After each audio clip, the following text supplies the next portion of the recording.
Oh, last name. Yeah, that's right. We'll be... I've known Alex Bhathal for over 15 years and have seen her standing for election time and time again. She has just got such courage and passion and such ability to work hard. She's the personification of Green's values. Has got so much care for people, so much connection with people.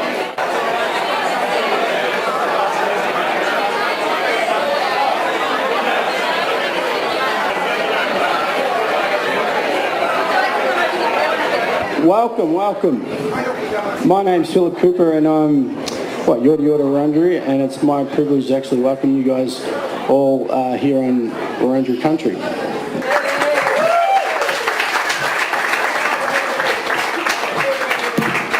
Thanks very much, Philip. I'm Adam Bandt. I've come north of the border to be your MC for the evening. This seat is one of the most likely seats in the country to go green at this election if we do our job.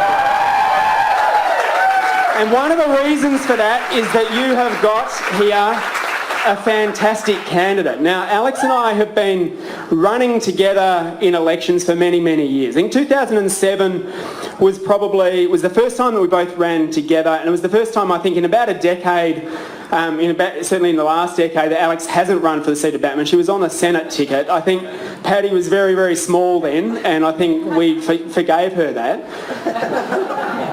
Alex then ran again in 2010, and 2010 was a pretty big year for us because we broke through into the House of Representatives.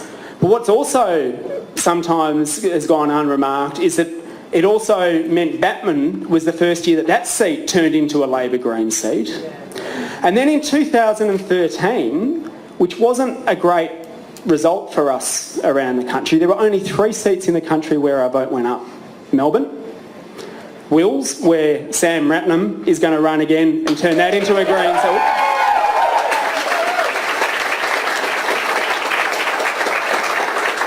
And here the vote went up by a few percent when we went backwards by a few percent everywhere else. And why is that? It's because people here looked at this amazing candidate you've got and saw someone who is committed to the area. And they can see that, not just committed in the sense of running repeatedly. Maybe your slogan this time, Alex, should be, you've been standing so often, give her a seat. But not just because she's committed to giving people here a voice, but because her work and her personal life is anchored here as well. And people have seen that, and that is why the vote went up here last time against the trend. And not only that, but if you want to compare and contrast, have a look at the current sitting Labor member. Why is it that the poor burghers of Batman get to be the dumping ground for factional hacks in the Labor Party? The same kind of factional hacks who then go and leave and criticise the Labor Party for being too left-wing when they leave the job, as Martin Ferguson has gone on to do. And now you have someone who is the epitome of everything that is wrong with politics at the moment. Someone who does not have a connection to the local area, but comes in because he can do enough backroom deals and control the factions and impose himself over the will of the local Labor members, let alone over the will of the people who live here. And people have been comparing and contrasting for the last 6 years. And that's why the Greens vote has gone up and up and up with Alex at the helm, and why the others' votes have gone down and down and down. And it's got to the point where had the Liberal Party stuck with their old way of doing things and preference Labor last as they usually do, and they've done sort of since time immemorial, Alex would have won last time. That is how high our vote here is. Our vote here is now so high that she would have won last time. And I've got to say, I'm getting a bit excited because every now and then you read in the paper articles from the Liberals saying, well, perhaps we might go back to the way that we used to do things last time and make Labor have to sing for their supper rather than just hand them a safe seat by way of our preferences. And if that happens here, it's game on. It's game on. I tell you, it's game on. And if we have people sweating and spilling out of a room here on a February night, we're going to have 10 times as many people on election night, and we are going to be celebrating the election of Alex into Parliament.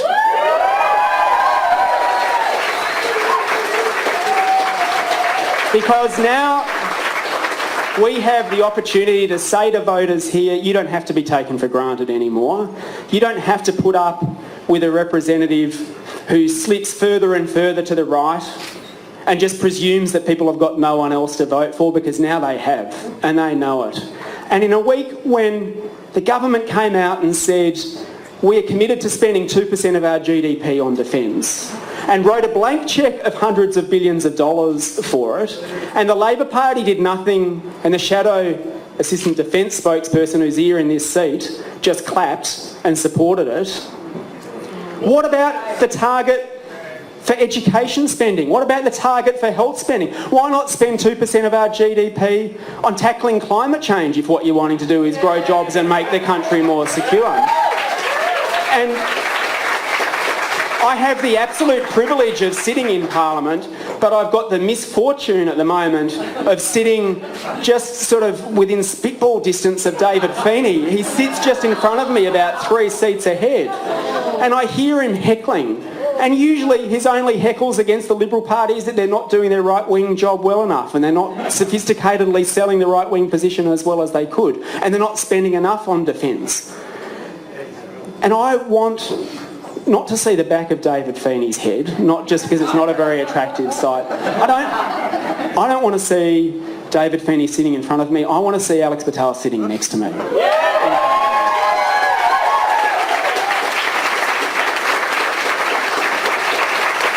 And there's no pressure, but it's going to be up to you as to whether that happens or not. Absolutely no pressure, but it'll be up to you. The way that I won in 2010 was getting people like you to go out and do things that you might not have thought of doing before. To make a donation, perhaps a bit more than you thought you might have been able to donate. To go and door knock and have a conversation with someone when perhaps that's something that terrified you. To sit on the phones and to call up someone and say, I'm calling on behalf of the local candidate, and I'm calling because I care about climate change and I hope that you do too. And our break in 2010 came when we got a story on the 7:30 report, and the best bit about that story is that I didn't appear in it until 2/3 of the way through. Most of the whole story was people like you in a pub, a bit like this, practicing going out door knocking. And it lit a spark, and people realised that a people-powered campaign could actually win. And we know that this election we are going to be outspent, and you can bet your bottom dollar that Labor is going to throw everything they can at this seat to try and keep it. But we've got something they don't. We've got people. They have to pay people in some places to go and hand out how to votes for them. We have got you, and if every person in this room can change the mind of 20, 30, 40 people, we can win this seat. We can win this seat. And I want to be here with you. Hopefully we'll find a bigger venue because we'll need it to fit us all in, to celebrate the election in a few months' time of the Greens candidate for Batman, Alex Bhathal.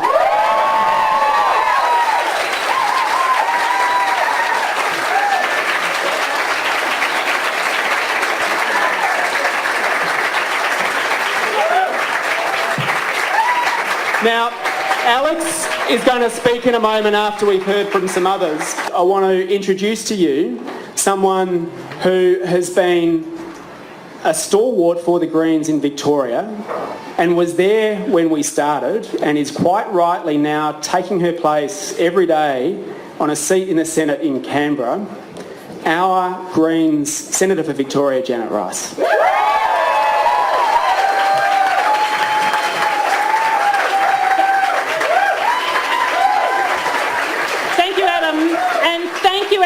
And thank you, particularly Alex, for continuing to be there, because this year is going to be Alex's year. Yes, it is. Look, Adam, Adam's talked a lot about how important this election is and how important all of you are and how we are going to be able to win, and what a wonderful crowd here is just indicative of the reality of that. I want to talk about Alex. I want to talk about what an absolutely amazing, fantastic, extraordinary candidate Alex is, and what an absolutely amazing, fantastic and extraordinary Member of Parliament she's going to be. And the fact that she really cares about people, that she really does, reach out and has got such empathy, such compassion, and really knows and can understand the struggles that people are going through, and is determined to be there and fight for them and make sure that they get a fair go. That's Alex. That's the person that we are going to elect to Parliament. I think of the work that she has done with people seeking asylum over the years. Every rally for refugees, Alex has been there. I've been at rallies at the detention centre at Broadmeadows, where again she knows everybody, and she knows, she knew a number of the people in there. She was regularly visiting people. I think of the time that she was raising money on Mother's Day a few years ago for a woman to be reunited with her kids. They're the sort of... Oh, fantastic. They're the sort of things that Alex does. And I cannot think of a better person to be there in the Parliament sitting next to Adam, being our second member of the House of Representatives for the Greens.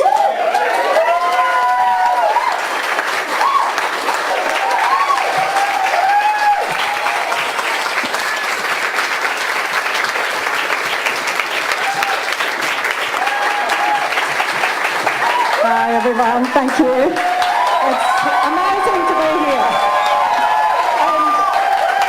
Just to look out on the crowd and to see so many amazing contributors to our community is extraordinary. And the other thing, we often get accused of being a sort of middle-class latte sipping party by our opposition. And I look out on the crowd tonight. I can see Sudanese people, Ajak Kai, Sam Ratnam, Sri Lankans. I can see Chinese people. I can see Sikhs. Sat Sri Akal. It's so great to have you here tonight. And we had Phil Cooper here and other Wurundjeri people. I just think that's the diversity that represents our seat, and that's why we're going to win in Batman this year. Yeah. It's because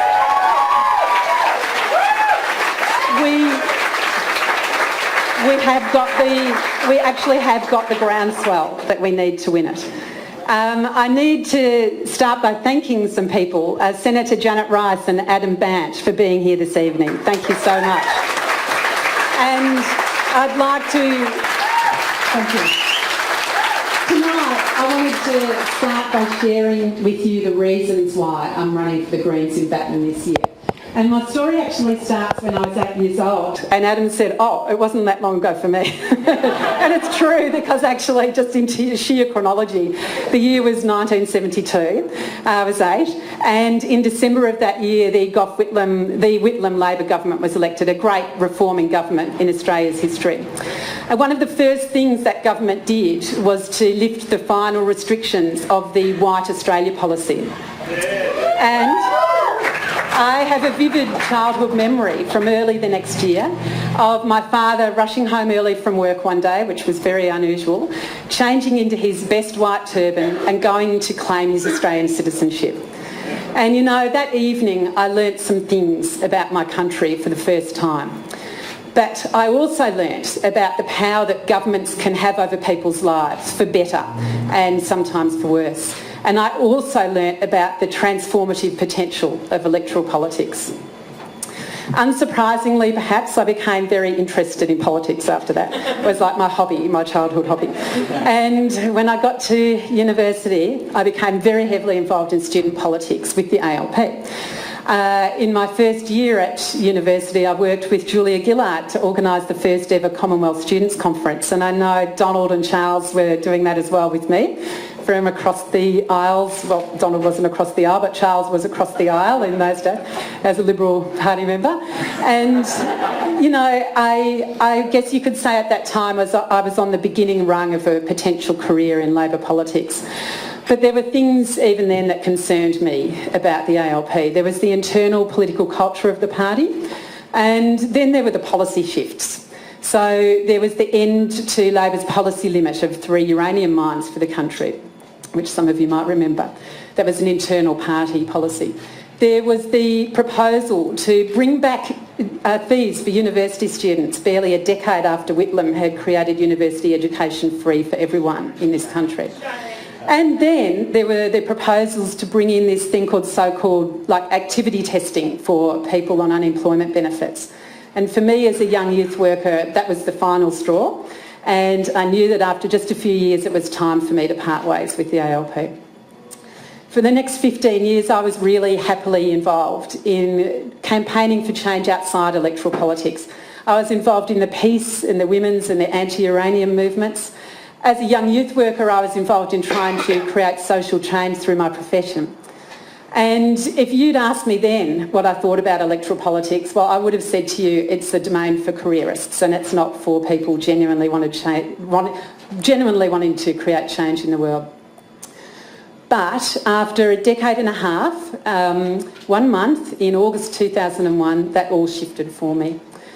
That month, I watched the footage of 438 men lying exposed on the open deck of the container ship, the MS Tampa.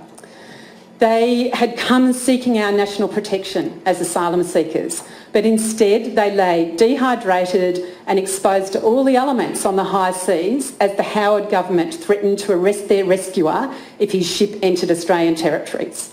So for me and for many hundreds and thousands of other Australians, as the days turned into weeks, our disbelief turned into outrage and shame at Labor and Liberal alike, and there was just one party, one parliamentary leader who stood up and said no.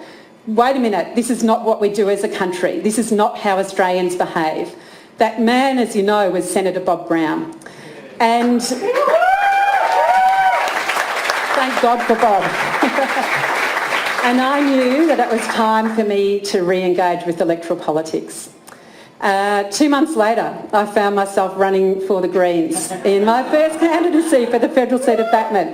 My son Ravi, who's over there, was a tiny baby, and we ran and now he's 6'1", and in year 9, and I'm still running for Batman. We ran a whirlwind 6-week campaign that year.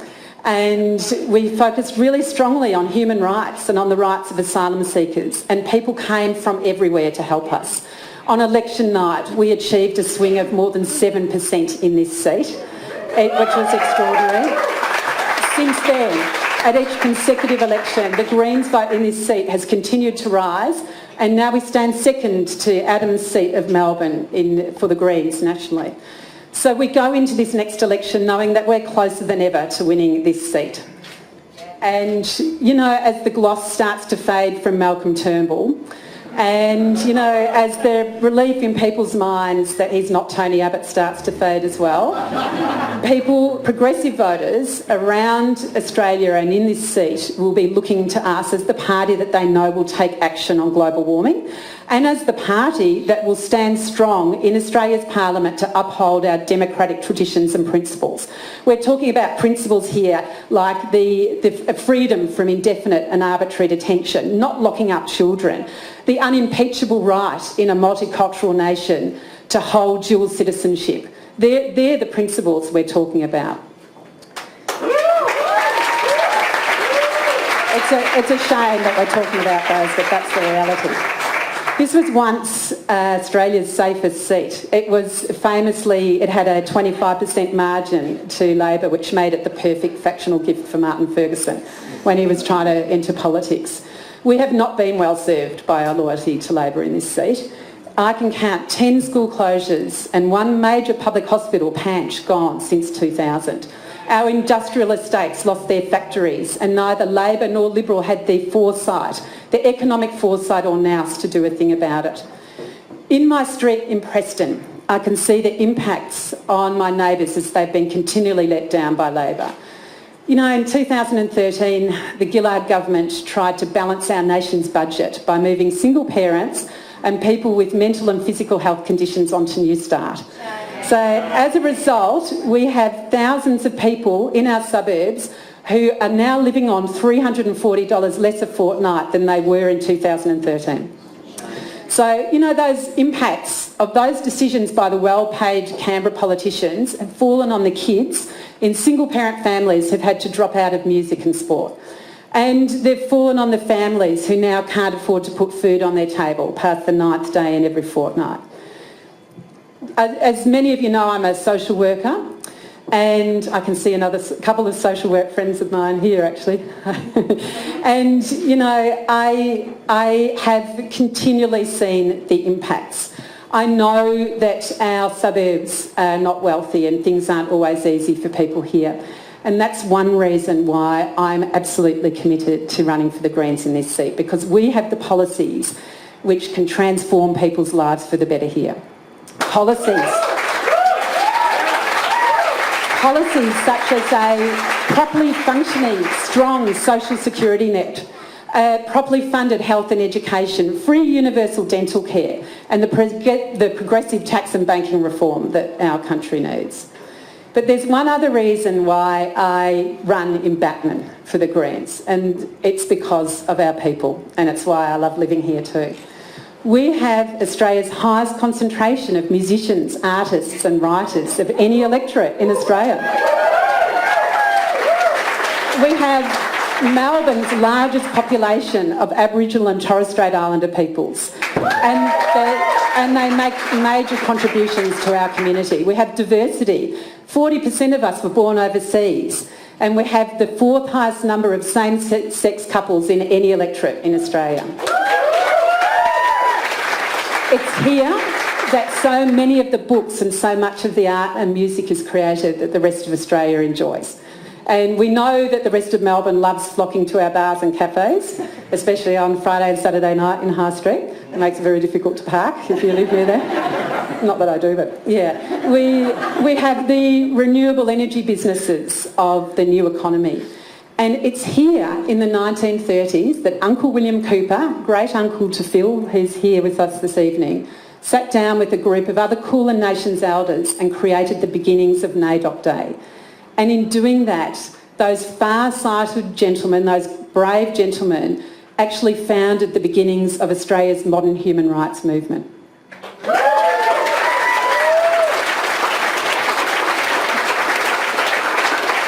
I've been running in this seat now for 15 years, and if there's one thing that experience has taught me, it's that we can never make assumptions about how people are going to vote. Whether it's the single mums in public housing who press $20 notes into my hands for asylum seekers, and it happens more often than you might imagine, or the older gentleman who came up to me at the Pride March last month and he quietly introduced himself to me and said, "I always vote for you because I know the Greens will stand up for the rights of lesbian and gay people." So I said to him, "Do you want to get involved in the campaign because you live in the area?" And he looked really shocked and said, "Oh no, I can't, because I'm a member of the Liberal Party." It's true. There's not many Liberal Party people in Darebin, so please don't repeat that out. I don't want to accidentally expose him. Or there was the pizza shop owner in North-East Reservoir where Richard grew up, not one of our strongest Greens votes, Greens areas in this seat, who was disappointed at the last federal election because we didn't have a large enough poster for his shop window. So, you know, they're the stories that I can tell, but they're the experiences that I know as well about the beliefs and the values of people in this seat. And I know that the vast majority of people in this electorate do care about the urgency of climate change. They share our commitment to multiculturalism. We welcome refugees and migrants in this seat. It's a core value for us. We want everyone to have the best possible education. We support Medicare and we believe in public housing.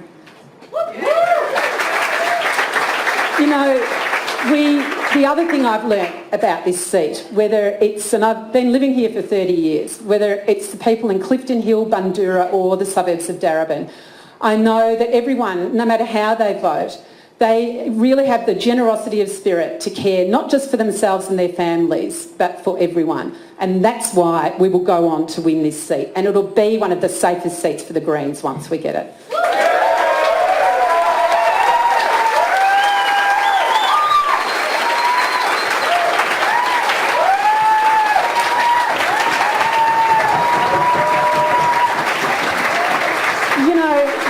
We do live in a pretty special electorate here in Batman.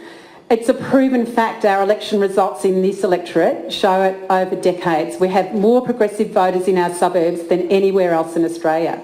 That's more people who believe in human rights, in social justice and in protecting the environment than any other seat. It's proven. So, it's easy when you're here to forget that, but actually we do live in a pretty extraordinary seat. And you know what? We really need better representation in this seat. We deserved better than the Minister for Uranium Mining, and we deserve better than the factional warlord. We need a strong local voice to stand up for us in Canberra. And from my home in Foley Avenue in Preston, I'm ready to be that member for Batman.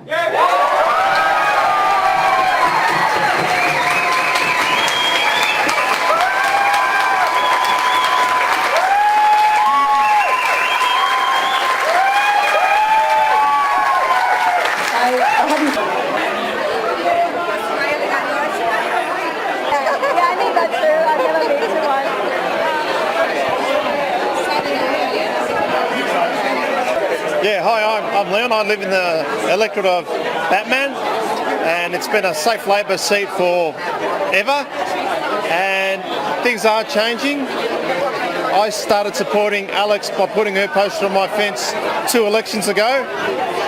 The only green poster in amongst all the ALP ones. I think I've made headway because there were no ALP posters on the last election. I've convinced those people that they shouldn't be flying their colours against unprincipled individuals.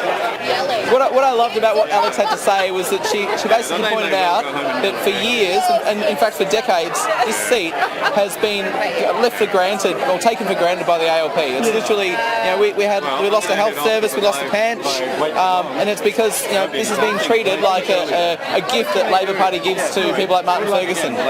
So I reckon that's the one thing that I'll take away from tonight, is just that she's going to change that, and she's going to actually represent us. So, yeah. It would be fantastic to get her in, wouldn't it? I mean, she just got all those qualities that you want a politician to have. Well, you can imagine someone who actually understands, the struggle Aboriginal people, and that's what she talked about. I have not heard a politician in Parliament, apart from maybe someone like Adam or Bob, actually speak in that way about that struggle. And we've got one of the most, one of the largest Indigenous populations in metropolitan Melbourne, right here, and we need someone who actually gets it and who will fight for them. So that's right. Yeah. So fantastic. It would be really great. Yeah. Love to see it. Yeah. And I think also, I got involved, like you, because you connect to the natural environment. So we need people in the Parliament who actually understand that at a national level too. So that's good. Well, I was one of the Tampa, people who came over. Yeah. After that, yeah, definitely had to get involved with the Greens, and. Soon after that. So it must have been Alex's first tilt that I got involved in that. I think she's put in the work, and this is the election when she's going to win it. Just had your launch. It's been an incredible night. It's been a packed venue. How are you feeling right now? It's been an extraordinary night, Anthony. We've had so many people here this evening, and a lot of people have come up to me afterwards and said how much they appreciate hearing about what we have to offer, the people of this electorate and Australia, and also hearing about the reasons why we ourselves came to the Greens. And the other great thing about this evening is I've had 2 friends come up to me and tell me that they've actually just signed up to join the Greens tonight. So after years of not being sure about whether they really want to join a political party, these people have joined up on the back of what they experienced tonight, which is just fantastic. So it's been a wonderful evening. We just needed to book a bigger venue. So one of the issues I'm interested in is small business. How do you think you might be able to help small business in a seat of Batman? Well, small businesses are really the backbone of our economy in this electorate, especially since we lost our manufacturing sector. Really, small businesses in this electorate are those people who are employing other people in the local area.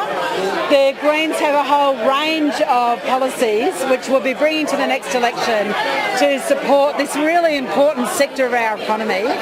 And so in 2013 we brought a proposal to drop the company tax rate for small businesses to 28%, so from 30% in the dollar to 28%, and that will free up a lot of investment dollars for small businesses to put back into their own companies and to build their products and to market their products more effectively.